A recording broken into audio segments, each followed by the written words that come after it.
국내 코로나19 확산세가 지속하면서 신규 확진자 수는 1,900명에 육박했습니다. 확진자 수는 다소 줄었지만 위중증 환자가 400명대로 크게 늘어서 우려가 커지고 있는데요. 네, 이런 가운데 국내에서 코로나19 백신 접종이 시작된 지 반년 만에 1차 접종률이 50%를 돌파했습니다. 관련 내용을 김경우 인제대 서울백병원 교수와 함께 짚어보겠습니다. 어서 오세요. 안녕하십니까? 네, 안녕하세요. 예. 국내 신규 확진자가 1,880명 늘었고요. 특히나 앞서 제가 이야기를 한 대로 위중증 환자가 400명대로 크게 늘었습니다. 좀 이 부분하고 현재 추이를 어떻게 보고 계신지요? 네, 아무래도 이제 최근 8월 11일부터 2,000명 이상 나오면서 연이어서 2,000명대 확진자가 나오면서 이제 약간의 시차를 두고 이제 아마 다음 주부터 계속 더 위중증 환자가 더 늘어날 것 같은데요. 예. 네, 일단 신규 확진자 수도 많고 또 그다음에 우리가 방역의 여러 가지 지표라고 할 수 있는 감염 경로 조사 중인 분율이라든지 또 방역 막내 관리 분율 이런 것들이 좀 많이 지표가 나빠지고 있기 때문에 네. 예, 그리고 이제 위중증 환자가 늘어나고 확진자가 많아지면서 병상도 부족해지고 또 의료진도 많이 지금 거의 탈진되어 있고 거의 한계상에 다른 상황이기 때문에 지금보다 더 확진자가 늘어나면은 의료 체계에 이제 부담이 될 수 있는 그런 상황이라고 할 수 있겠고요. 하지만 또 이제 반대적으로 이제 예방 접종 백신 접종 속도가 빨라지면서 또 많은 분들이 접종을 하고 있기 때문에 진짜 향후 2주간이 진짜 중요할 것 같습니다. 계속 2주간 반복이 되지만 네. 진짜 이번 2주간은 우리가 지금 신규 확진자로 증가로 인한 의료 체계의 어떤 부담하고 백신 접종 증가로 인한 확진자 수 감소 이런 것들이 지금 교차하는 중요한 시기라고 봐야 될 것 같고요. 근데 많은 분들이 지금 속도로 봤을 때 한 2주 정도면 한 1,000만 회 정도는 추가적인 접종이 가능할 것 같고 예를 들어서 네. 지금 증가 속도를 우리가 20% 정도만 또 낮출 수 있다면 현재 감염 재생산 지수를 1 이하로 낮출 수가 있기 때문에 지금 현재 사회적 거리두기를 잘 유지하시면서 백신 접종 속도가 계속 유지된다면 확진자 수를 줄이고 위중증 환자에 대한 추가적인 증가도 우리가 좀 줄일 수 있는 굉장히 중요한 시점이라고 할 수 있겠습니다. 네. 일단 정부가 정말 많은 고민을 또 했겠지만 어제 현행 거리두기를 2주 더 연장하기로 방침을 결정을 했습니다. 식당과 카페의 경우에는 4단계 지역에서는 현재 10시까지 원래 운영이 됐었는데 이제 그걸 밤 9시까지로 좀 단축을 했고 저녁 6시 이후에는 2명까지 모일 수 있었는데 백신 접종자에 한해서 총 합해서 4명까지 모일 수 있는 걸로 좀 변경이 됐잖아요. 예. 여기에 대해서는 좀 어떻게 보시는지요? 네, 이 효과에 대해서는 조금 관찰이 필요할 텐데 아마도 이제 시간을 단축한 것에 대해서 아무래도 좀 사적 모임이 좀 줄고 하지만 또 어떤 자영업 하시는 분들의 수익은 좀 감소가 좀 우려되면서 예. 또 하지만 또 이제 2인에서 4인 모임이 되면 아무래도 인원수도 늘어나지만 또 횟수도 좀 늘어날 가능성이 있거든요. 못 모이셨던 분들이 또 모이시니까. 그래서 모임은 많아질 것 같고 감염 전파 위험은 이제 돌파 감염 위험성은 있지만 위중증 환자가 추가적으로 늘어날 가능성은 이렇게 돌파 감염이 이렇게 위중증으로 진행되지는 않기 때문에 하지만 이제 돌파 감염 되신 분들이 다른 분들에게 미접종하신 분들에게 추가적인 전파를 일으킨다면 지금 조치가 조금 더 확산세에 증가할 수 있는 영향이 될 수가 있겠는데 지금 사적 모임이 허용됐지만 그래도 좀 최소한 좀 자제하시면서 좀 그리고 가급적이면 미접종자분들은 좀 이런 다중이용 시설을 좀 출입을 좀 제한하시거나 또 아니면 PCR 선제 검사를 좀 적극적으로 받아주시고 그런 노력들을 좀 같이 해주시는 것이 필요할 것 같고요. 네. 이제 아무래도 이제 9시 이후에 실내에서 이제 취식하는 것이 금지되어 있기 때문에 이제 또 뭐 이용하시는 분들이 이제 가시면서 좀 포장을 하나씩 더 사신다든지 해서 예. 조금 도와드리는 것 한 가지 방법이 될 수 있을 것 같고요.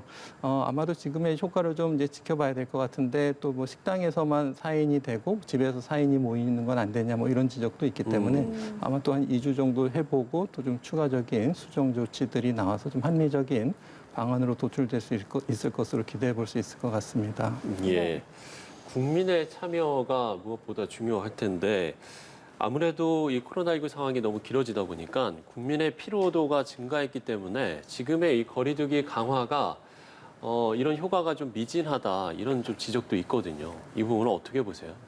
근데 일단 국민들의 참여도는 제가 보기에는 굉장히 잘해주고 계시고 지금의 예. 효과가 뭐 최대 효과다. 지금만 잘 유지하셔도 굉장히 성공적이다. 저는 이렇게 생각이 되고요. 네네. 추가적인 감소 효과를 기대하기 위해서는 결국 이제 백신 접종률인데 많은 국민들께서 백신 접종에 참여해 주시고 계시기 때문에 예. 지금의 사회적 거리두기를 유지하면서 지금 정도의 확진자 증가세를 억제하면서 백신 접종이 늘어난다면 우리가 조금 더 안정된 상태로 갈 수가 있을 것 같은데 문제는 지금 신규 확진자 수가 이제 아마 이번 주도 지난주와 비교했을 때 거의 비슷하거나 약간 감소하는 추세가 나타날 텐데 지금 이제 델타 변이가 출현하면서 확진자 수가 굉장히 폭이 크기 때문에 네. 그것은 아마도 조용한 감염자들이 계속 계시고 또 한 번 생기면 굉장히 집단 감염이 많이 생기거나 또 진단 지연이 있기 때문에 갑자기 이렇게 폭증하는 경우가 있거든요. 그래서 이번 주 추세가 큰 변동이 없다고 방심해서는 안 되겠고 예. 계속적인 검사를 해봐야 될 것 같고요.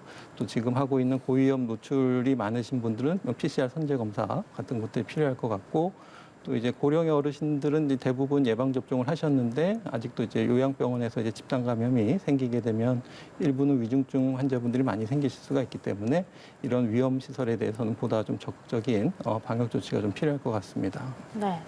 지금 현재 우리나라 국민의 50% 정도가 백신 1차 접종을 마친 것으로 나타났고 2차 접종까지 마친 사람들은 22.4% 정도로 잠정 집계가 됐는데 이제 정부에서는 추석까지 해서 전 국민의 70%가 1차 접종을 마치도록 완료하겠다 이런 방침을 밝혔었는데 이게 달성이 가능할지 교수님께서는 어떻게 보시는지요? 네, 일단 말씀해 주신 것처럼 21일 기준으로 이제 국민의 50% 약 2,560만 명이 접종하셨기 때문에 예. 추가적으로 이제 1,000만 명이 하시게 되면 3,600만 접종이 될 수가 있기 때문에 아마 가능할 것 같은데 특히 지금 18세에서 49세에 지금 예약하신 분들이 한 977만 명, 거의 1,000만 명 가까이 되시니까 거기 이제 60세 이상 중에서 아직 안 맞으셨던 분들 그리고 지자체 자율 접종 이것들을 합하게 되면은 70% 접종, 1차 접종은 가능할 것 같고요. 네. 물론 이제 그건 이제 우리 예방 접종의 어떤 상징적인 달성 의미가 있기 때문에 우리가 이제 70%에 만족하지 말고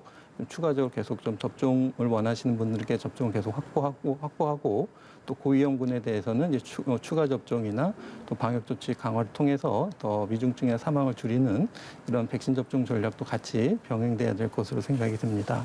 예. 네.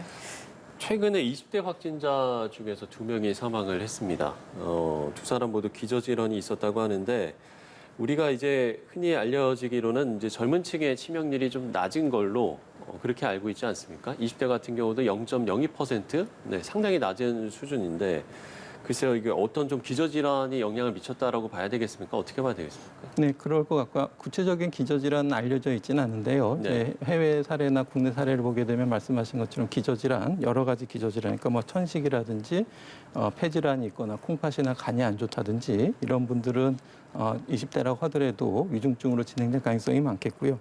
그뿐만 아니라 비만하신 경우에도 젊은 층에서 위중증으로 잘 진행된다는 연구들이 있기 때문에 젊은 층이라고 하더라도 일부 취약계층은 위중증으로 얼마든지 진행될 수가 있겠고 또 이제 드물지만 이제 사이토카인 폭풍이라는 것은 굉장히 젊고 건강하신 분들도 갑자기 나빠질 수가 있기 때문에 예. 그런 위험도 있겠고 또 뭐 소아청소년층도 비교적 위중증 확률이 적은 걸로 알려져 있지만 다기관 염증 증후군과 같이 나중에 또 위중증으로 진행될 가능성도 있기 때문에 젊은 층이라고 해도 충분히 우리가 방역 조치와 예방 접종을 계속 좀 열심히 해야 될 것 같고요. 또 이제 젊은 층은 이제 본인이 감염되는 것도 중요하지만 또 사망뿐만 아니라 이제 우리가 이제 장기적인 후유증, 코로나19 이후에 생긴 여러 가지 피로감이라든지 뭐 호흡곤란이라든지 쉽게 지친다, 우울하다 이러한 장기적인 후유증이 한 10에서 30% 정도 나타나는 것으로 알려져 있기 때문에 젊은 층도 역시 코로나19 예방이 굉장히 중요하고 또 걸려도 굉장히 심하게 앓기 때문에 가급적 적극적으로 예방 접종을 하시고 또 주변에 전파시키지 않도록 방역 수칙을 잘 지켜주시는 노력이 매우 중요하겠습니다.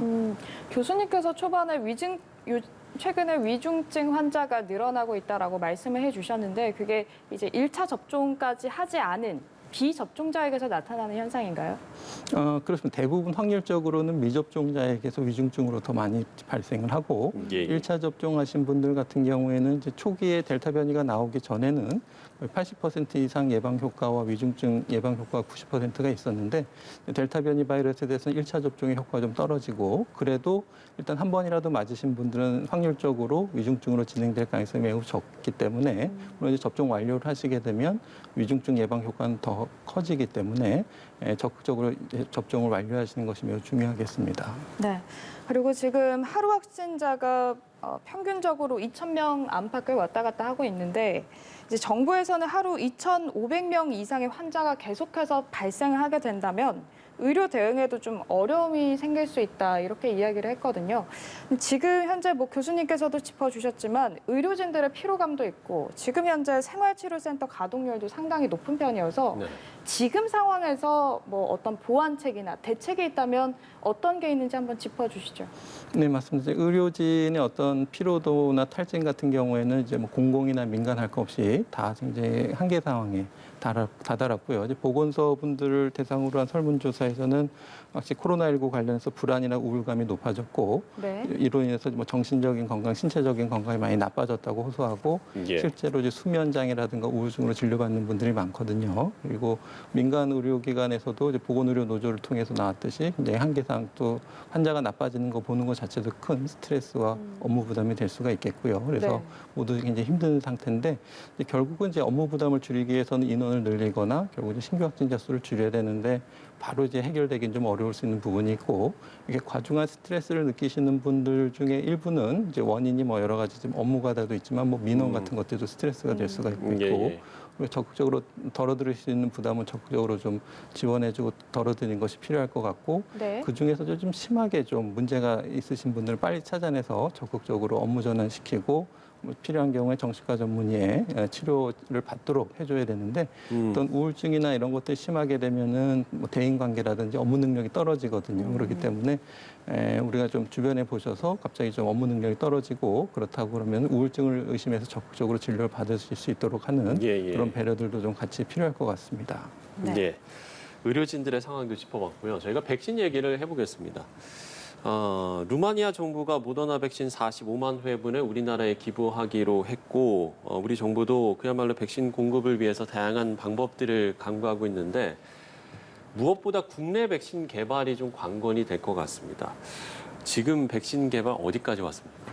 네, 지금 일단 뭐 임상시험 참가자를 모집해야 될 것 같고요. 일단 예. 3상 임상시험 허가가 됐는데 그리고 이상 시험 결과 아직 공개되어 있지는 않지만 결과 좋다고 하니까 큰 문제만 없고 이상 반응만 많이 나타나지 않는다면 3상에서도 좋은 결과가 나올 것으로 기대는 되는데 예, 예. 이제 말씀하신 것처럼 이제 언제쯤 될 수 있을지 그러니까 이제 회사의 발표에 따르면은 내년 1분기쯤에 이제 3상 중간 분석 결과를 도출해 보겠다고 했으니까 아마 이제 그 이후에 이제 상용화 가능할 것 같은데 문제는 이제 상용화 되려면 또 그 백신이 도입되는 국가의 어떤 당국의 허가를 또 받아야 되니까 그렇겠죠. 예, 임상 그 당국마다 좀 차이가 있을 수가 있기 때문에 그 사용 승인을 받는 것도 이제 한 가지 또 장벽이 될 수가 있겠고 또 임상 시험에서 또 발견되지 않은 어떤 이상 반응에 대해서 3,000명을 대상으로 한다고 그러면 이제 3만 명, 30만 명을 대상으로 나타날 수 있는 이상 반응에 대해서도 모니터링할 수 있는 시스템도 같이 만들어 나가면서 이제 상용화가 같이 돼야 될 것 같은데 일단은 지금 3상 임상시험 결과 좀 잘 나오기를 좀 우선적으로 좀 기대해 볼 수밖에 없을 것 같습니다. 통상적으로 그 기간이 좀 어느 정도 됩니까? 한 3상 임상시험 결과가 발표까지의 그 기간이 통상적으로는 어느 정도나 됩니까? 네, 기존에 이제 우리가 이제 지금 승인받고 있는 백신 같은 경우에는 예. 이제 작년 1월부터 유전자 염기 서열이 공개된 이후부터 최종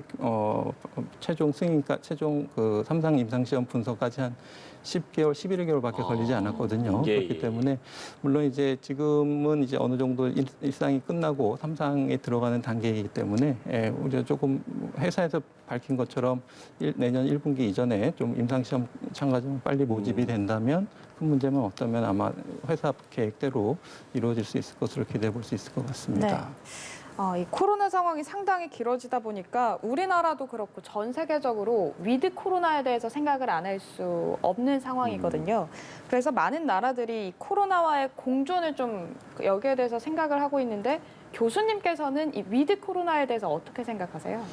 네, 이제 아마 이제 위드 코로나의 개념이 좀 여러분들이 좀 쓴 것에 대해서 좀 모호함이 있는 것 같고요. 이제 어떤 건지는 알겠지만 구체적인 것을 하면 좀 차이가 있을 수가 있는데 네. 일단은 이제 백신 접종률이 어느 정도 높아진 상태에서 그다음에 우리가 감염 양상이나 환자분들의 위중증 진행이 어느 정도 되는지 한번 좀 과학적인 데이터에 기반해서 좀 정책을 세워야 될 것 같고요.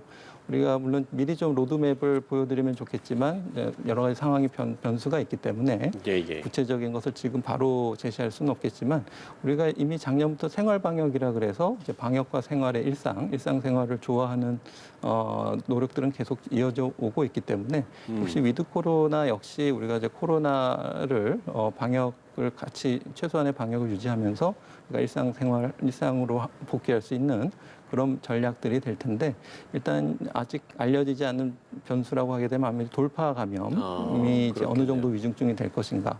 그러니까 모든 분들이 사실 백신을 접종하게 되면 돌파 감염이 생겨도 서로 유행을 해도 큰 문제가 되지 않고 네. 감기처럼 지나갈 수가 있는데 이제 일부 접종을 안 맞으신 분이 계시다면 미접종자와 접종자에게서는 네. 그렇죠. 미접종자에게 굉장히 치명적일 수가 있기 때문에 그분들을 어떻게 할 것인가에 대한 논의가 있어야 될 것 같고요. 그다음에 이제 돌파 감염이 생기시더라도 어떤 분들은 또 위중증으로 되시는 백신 접종 완료자가 계시기 때문에 그분들은 우리가 추가 접종을 해서 부스터샷을 해서 추가적으로 위중증으로 갈 수 있는 걸 예방할 수 있고 그런 어떤 과학적인 데이터나 그런 해외 사례를 좀 참고하게 되면은 이거 좀 구체적인 방침을 좀 만들 수가 있을 것 같은데 전 세계적으로 70% 이상 국민 접종 완료율을 보인 나라가 그렇게 많지는 않고 싱가포르가 이제 대표적이고 뭐 영국이나 이스라엘도 60%대고 미국도 아직 50%대이기 때문에 이제 많은 접종을 한 나라들의 어떤 그 나라의 방역 정책과 유행 양상 그리고 돌파 감염으로 인한 위험